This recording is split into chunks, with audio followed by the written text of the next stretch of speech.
Alô, alô? E aí, pessoal, tudo bem? Nós vamos, na aula de hoje, encerrar a questão do padrões de projeto e a gente tem que encerrar falando sobre o Solid, né? Então, vamos para a aula. Então, uma das palavras aí, né, no caso Solid, né? Toda vez que você for fazer uma entrevista de emprego, né? Provavelmente isso daí vai aparecer nessa palavra aí. Né? Então, toda vez que a gente fala de design pattern, a gente cita o solid, né? Então, a gente vai discutir cada uma das letras aí do solid. Né? Então, ele está falando aqui, ó. Solid é um acrônimo dos 5 primeiros princípios da programação orientada a objetos e design de código identificados por Robert C. Martin, né? O tal do Uncle Bob, tio Bob, por volta do ano 2000. Né? Então vai estar aí com 20 anos já. O acrônimo SOLID foi introduzido por Michael Fitters, né? Após observar que os 5 princípios poderiam se encaixar nessa palavra. Então fez de tudo aí para dar para criar essa palavra aí, né, de sólido, né, em inglês. Então o S aí, né, é Single Responsibility Principle, né, princípio da responsabilidade única. Isso a gente sempre comenta nas aulas, né, porque você não pode pensar numa classe e falar que essa classe é uma classe guerreira, então ela tem que ter o princípio da responsabilidade única. Né? Então ela tem que fazer somente aquilo que cabe a ela. Né? Então uma classe deve ter um e somente um motivo para mudar. Uma classe deve conter somente responsabilidades que são suas. Por exemplo, manter informações de vendas é algo que deve ser feito por uma classe chamada venda, né? E não por uma classe chamada produto. Né? Manter informações do produto não deve ser feito por uma classe item, estoque, e sim por uma classe produto. Então, cabe ao analista, ao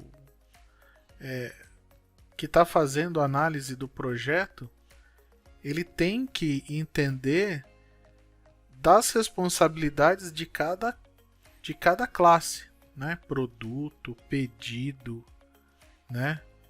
Venda, compra, né? Então ele tem que entender desses processos. Então, se você não sabe o que é um produto, busca lá, começa a buscar lá no dicionário, entendeu? Vai pegando tudo que é produto e tenta montar o teu conhecimento sobre produto, né?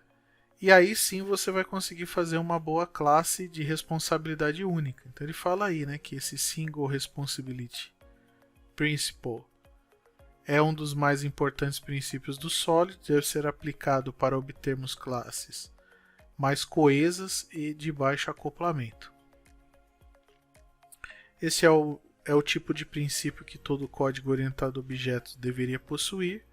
Portanto, antes de construir aquela classe que cadastra o usuário e envia e-mail, lembre-se desse princípio. Né? Então fica claro aí pra gente que construir uma classe guerreira você já está ferindo aí o S da palavra solid. Né? Vamos ver esse exemplo aqui. Ó. Né? Temos aí algumas classes: endereço, bairro, cidade e estado.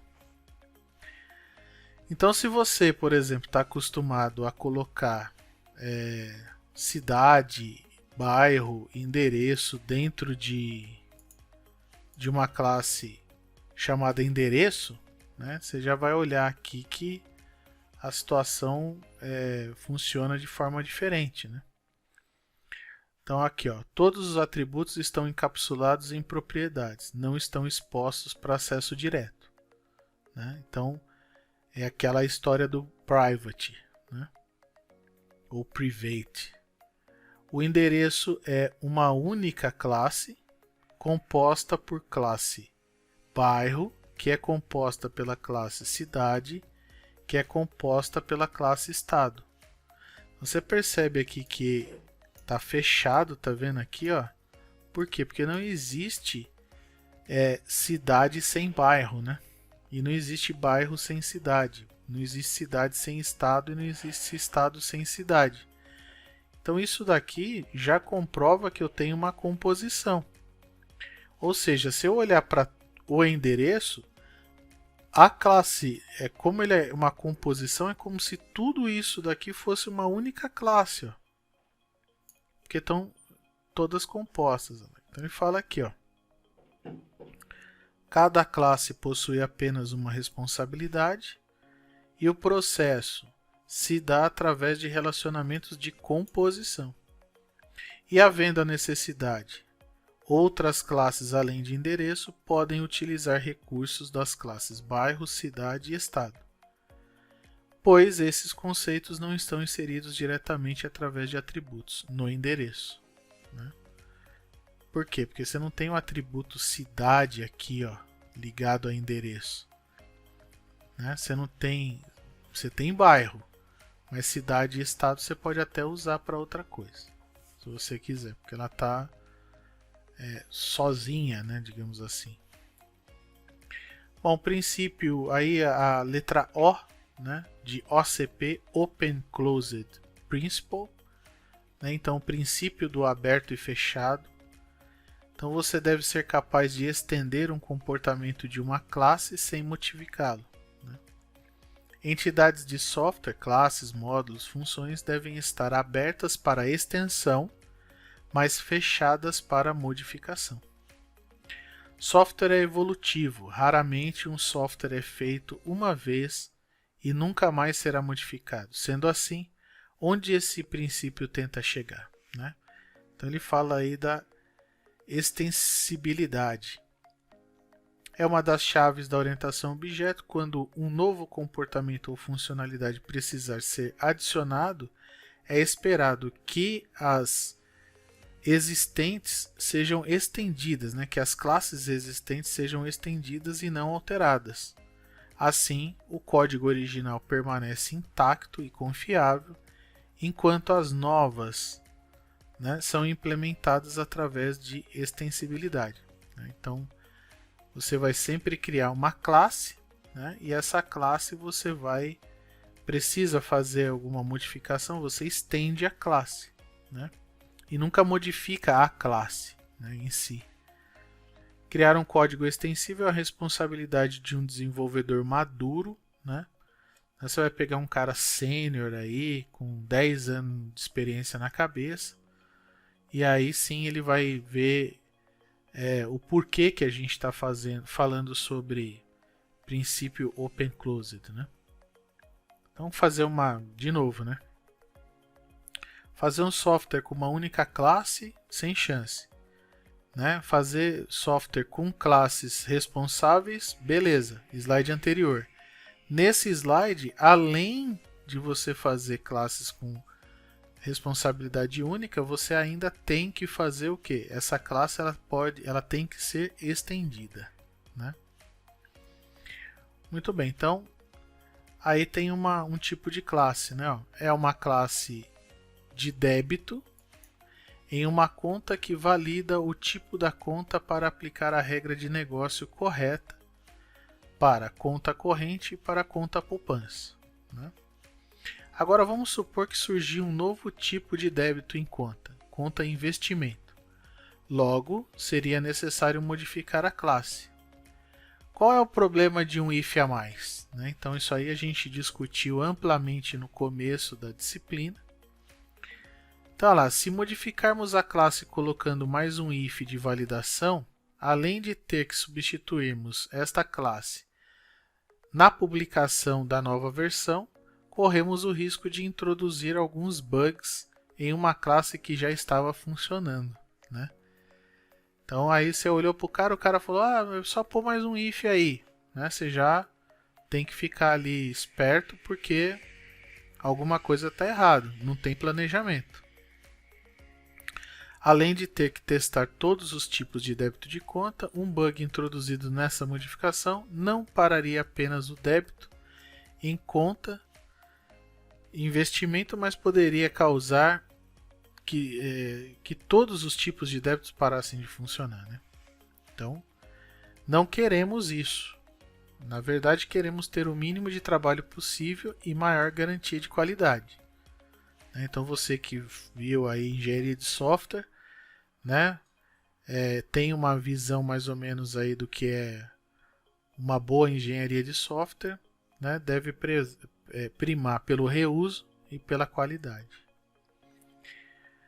Bom, então como é que a gente vai fazer para resolver esse problema aqui, né? Tipo de débito, se é conta corrente, conta poupança, né? Com ENUM aqui, aí teria mais um aqui, né? Conta investimento e aí vai IF aqui embora, né? Então isso aí a gente já viu como é que a gente pode fazer lá com o princípio do Strategy, né? Padrão de projeto Strategy. Factory com ENUM Factory também, né? Então aqui, ó, continuação do Open Close Principle. Então aqui, ó, veja que possuímos agora uma abstração bem definida, onde todas as extensões implementam suas próprias regras de negócio sem a necessidade de modificar uma funcionalidade devido mudança ou inclusão de outra. O tipo de débito em conta de investimento foi implementado sem modificar nada, usando apenas a extensão. Além de tudo, o código está muito mais bonito, entendível e fácil para aplicar cobertura de testes de unidade. Vale mencionar que também está de acordo com o princípio do SOLID, né? O Single Responsibility Principle. Então veja aqui, ó, tem uma classe chamada débito, tem um método abstrato debitar, tem uma classe chamada débito conta corrente que estende de débito, o código está em C#, né? E aí eu faço uma sobrescrita do método debitar. Débito em poupança, outra classe, também estende débito, implementa debitar. Débito em conta investimento, tipo débito. E aí faço também implementação. Então, ele fala aqui, né, que este princípio nos atenta para um melhor design, tornando o software mais extensivo e facilitando sua evolução sem afetar a qualidade do que já está desenvolvido. Para o uso do OCP, é muito comum utilizarmos o Strategy Pattern, né? Nós fizemos isso quando usamos o Enum Factory, né? Então tá aí, né? Então as justificativas elas vão aparecendo dentro do Solid, né? Então quando você tiver alguma dúvida sobre padrões de projeto, você vai recorrer à herança e polimorfismo. Você já sabe o que são os padrões de projetos, design pattern, e você quer fazer um código, digamos assim, não a prova de falhas, porque aí depende da lógica, né? Mas você fazer um código correto desde o começo, aí sim. Já sei herança, já sei polimorfismo, já sei os padrões, mas eu preciso ter o quê? Um conhecimento sólido, né? Daí a palavra solid para poder fazer um projeto com começo, meio, né? E o fim aí, né? A gente nunca fala que um projeto tem fim, tendendo ao fim, mas sempre estendendo, né? E nunca modificando uma classe que já está implementada. Bom, aí tem a palavra, a letra L, né? De Liskov Substitution, né? Principle. Então, o princípio da substituição de Liskov, né? Então, ele fala aqui, ó, as classes base devem ser substituíveis por suas classes derivadas. E o que isso quer dizer, né? Significa dizer que classes derivadas devem poder ser substituídas por suas classes base e que as classes base podem ser substituídas por qualquer uma das suas subclasses. Uma subclasse deve sobrescrever os métodos da superclasse de forma que a funcionalidade do ponto de vista do cliente, quando a gente fala cliente, é de quem está usando, né? O programa que está usando a classe, continua a mesma, né? Imaginemos o seguinte exemplo, né? Então aqui eu tenho uma classe abstrata, veículo, tem ligar motor e acelerar. Aí eu tenho lá um carro que é um veículo. Então, vai ligar motor, né? Esse ligar motor vai chamar o método aqui injetar gasolina. Tá vendo? O mesmo método aqui, ó, né? Na mesma classe chamando o método dele. E aqui, ó, na classe metrô, que também é um veículo, no ligar motor ele vai chamar quem? Né? Ó, o alcançar voltagem. Então perceba aí que nesse exemplo aqui, o que a gente consegue perceber? Que a classe veículo, para quem está usando ela, não importa se você está chamando ligar motor de um metrô ou do carro. Então, para quem do ponto de vista de quem está usando, né, é sempre ligar, né? É sempre ligar motor.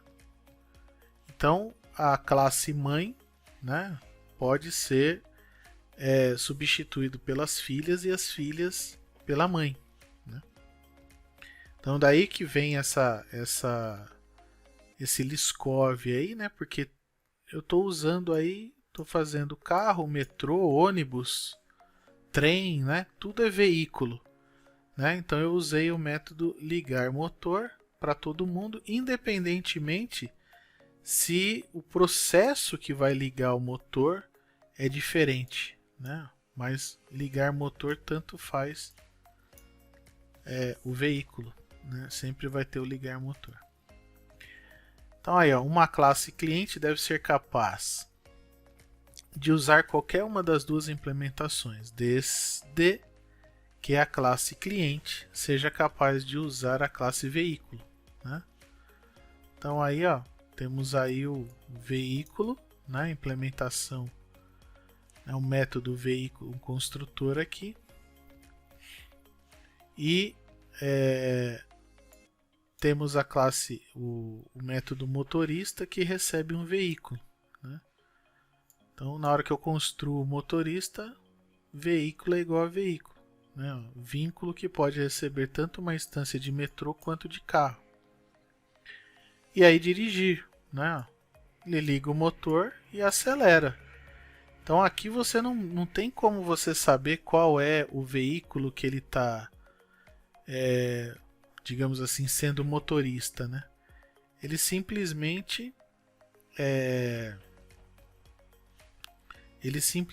está fazendo o uso dos métodos sem saber quem é efetivamente o veículo.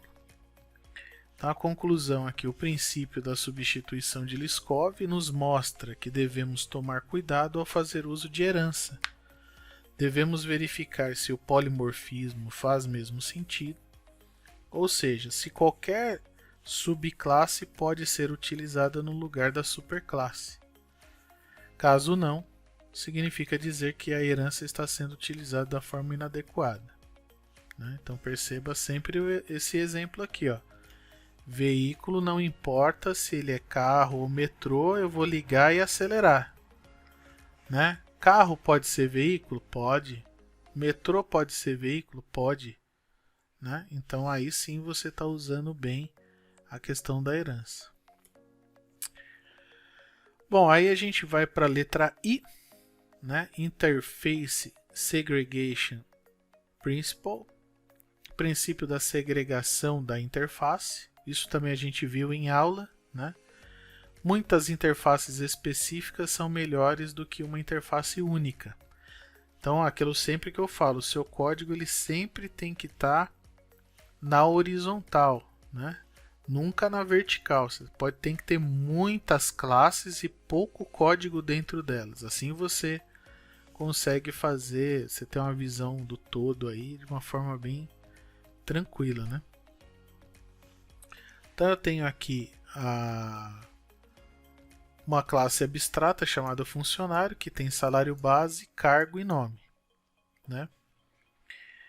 Então eu tenho o salário, tem o método getSalárioBase, né? E tem os métodos aqui, getSalário e getComissão. Então esses são abstratos. Quando eu vou implementar a classe vendedor, eu estendo ela a funcionário. O vendedor tem que ter o quê? Total de vendas e também tem que ter a comissão, né? A comissão incide em cima do total de vendas, né? O getSalário aqui, ó, é o salário base mais a comissão. Perfeito. Até aí, sem nenhum problema. Implementando métodos da interface aqui, ó, tá tudo certo. Implementando os métodos abstratos da classe mãe, né? Tá tudo certo. Agora, representante estende funcionário, né? Olha que estranho aqui, né? Ele tem lá total de vendas, né? Só que o representante, ele não ganha salário, ele só ganha o quê? Uma comissão. Então olha só aqui a gambiarra. Eu retornando 0 aqui no getSalário, né? Então já teve que ser feita uma gambiarra para resolver o problema dessa abstração única aqui, né? Tá lá, atendente de caixa estende funcionário. Tem o salário base, mas não tem quem? Comissão. Outra gambiarra aqui. Então você vai perceber que o seu código ele vai funcionar. Ele vai funcionar. Isso a gente nunca discute, né? Mas a gente tem que perceber essas coisas. Essas gambiarras que a gente vai fazendo, elas vão ficando lá. Ah, não tem... representante é funcionário, mas não tem salário. Atendente de caixa é funcionário, mas não tem comissão, né? Então, quer dizer, essa classe que a gente fez abstrata aqui só serviu mesmo para vendedor, que tem tanto o salário quanto a comissão. Para os demais já teve que fazer gambiarra. Então, olha lá, nós temos aqui 4 classes. A classe abstrata funcionário, que possui a lógica básica de um funcionário. Temos vendedor, que é um funcionário, mas possui uma lógica própria para calcular o seu salário e a comissão. Temos o representante, que não é exatamente um funcionário, pois não recebe salário base, porém recebe uma comissão maior sobre suas vendas. E por fim, atendente de caixa, que é um funcionário, mas não recebe comissão. Com isso, temos vários problemas de design aí. O primeiro é que representante não é funcionário, mas está se passando como tal, né? Para reaproveitar a responsabilidade de receber um salário comissionado. O segundo problema é que atendente de caixa não precisa saber como calcular comissão, mas é obrigado a implementar o método getComissão. Certo? Então, como é que a gente faria para dar certo, né? Para estar certo? Ou pelo menos errado, né? Vamos dizer assim, porque certo e errado na programação é um negócio muito difícil aí de a gente acertar, né? Então aqui ó, a classe vendedor estende funcionário e implementa quem? Comissionável, a interface aqui, ó. Comissionável. Né? Implementa getSalário, getComissão, perfeito. Representante implementa quem? Comissionável, né? Então tá aí, ó. Tem a comissão, né? Então eu só implemento o método comissão, né? Com total de vendas. E tenho aqui o funcionário que implementa aqui assalariado, né? E aí sim, eu tenho salário base, cargo, nome e tenho getSalário. Então aqui, ó, o vendedor instancia funcionário, porque vendedor é funcionário, mas ele também tem a comissão. Né? O representante implementa só comissionável, né? E tranquilo. Então dessa maneira aí a gente conseguiu fazer aí o processo como um todo. Bom, por fim aí a letra D, né? a inversão de dependência. Então, o princípio da inversão de dependência: dependa de uma abstração e não de uma implementação. Módulos de alto nível não devem depender de módulos de baixo nível. Ambos devem depender de abstrações. Abstração não deve depender de detalhes, detalhes devem depender de abstrações. Inverter a dependência faz com que um cliente não fique frágil a mudanças relacionadas a detalhes de implementação. Isto é, alterar o detalhe não quebra o cliente. Além disso, o mesmo cliente pode ser reutilizado com outro detalhe de implementação. Então aí, volto a repetir, cliente é quem está usando a classe, né? Então já pensou, você tem o cliente está usando aquela classe, você faz uma alteração na classe, você quebra o cliente, né?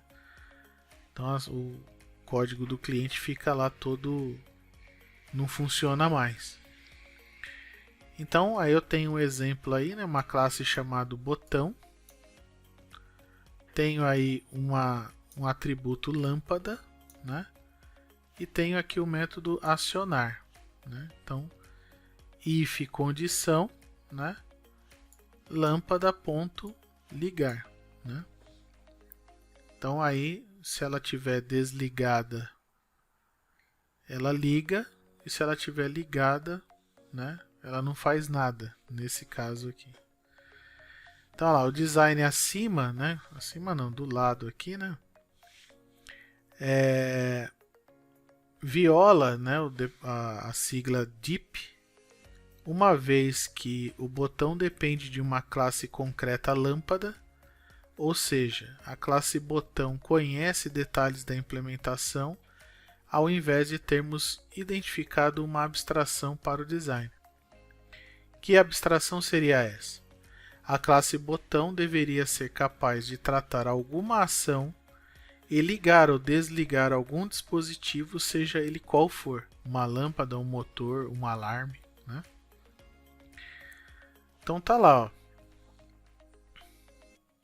Então aqui, ó, botão, né? Então quando a gente fala botão no mundo real, botão a gente já sabe, né? Liga ou desliga, né? Aperta para ligar, aperta de novo, desliga. Mas a gente não sabe o que ele faz, né?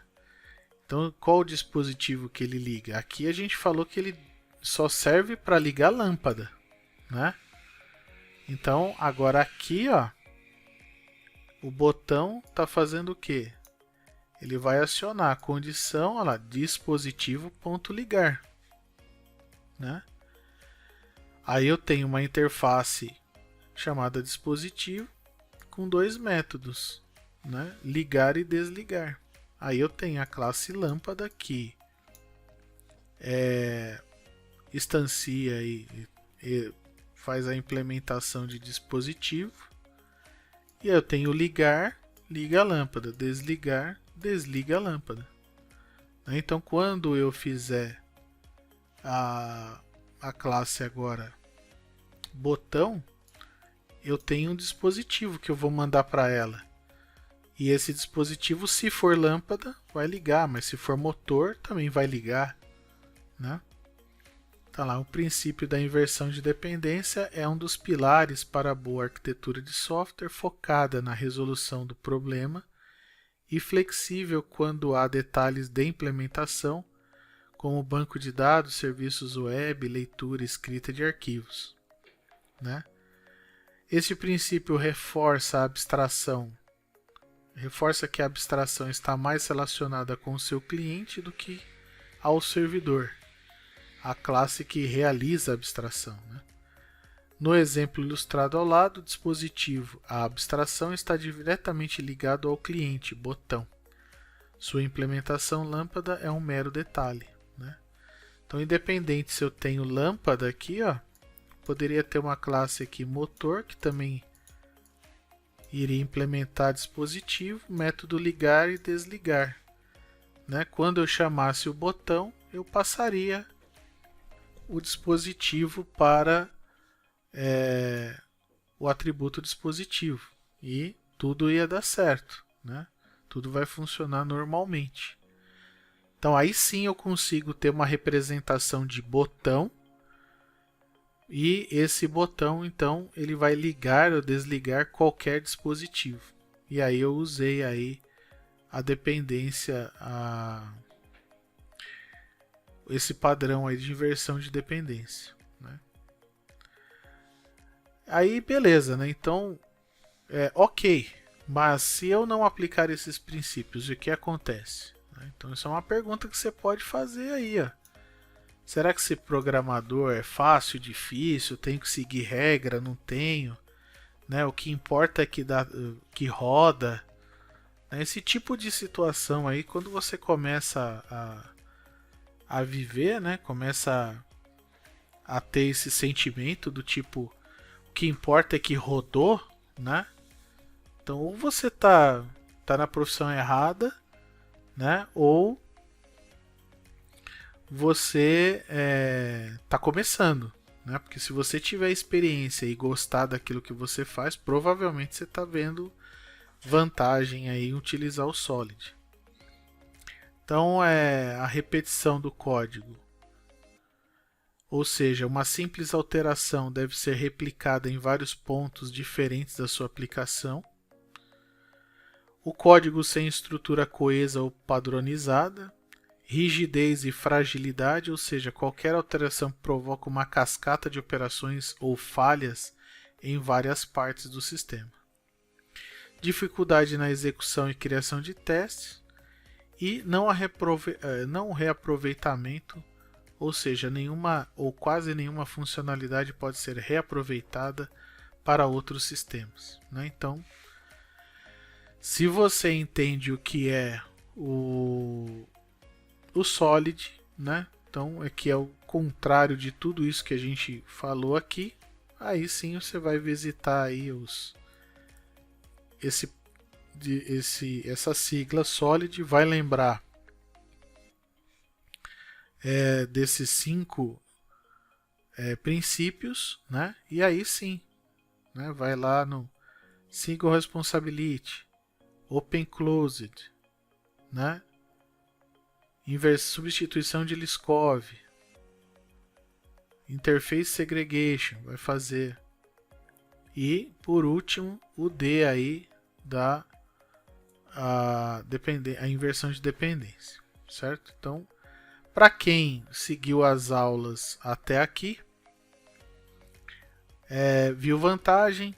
Quem não conseguiu entender, provavelmente vai ter que exercitar mais. Então volta lá no herança, polimorfismo, né, classes abstratas, depois começa a ver os padrões, né, padrão MVC, padrão DAO, padrão Command, padrão Adapter, né, Enum Factory que a gente viu, Template Method, né, Builder, né, Faça D, classe de negócio BLL, né, e depois dá uma geral aí no Solid, você vai perceber que a sua carreira dá um up assim, né?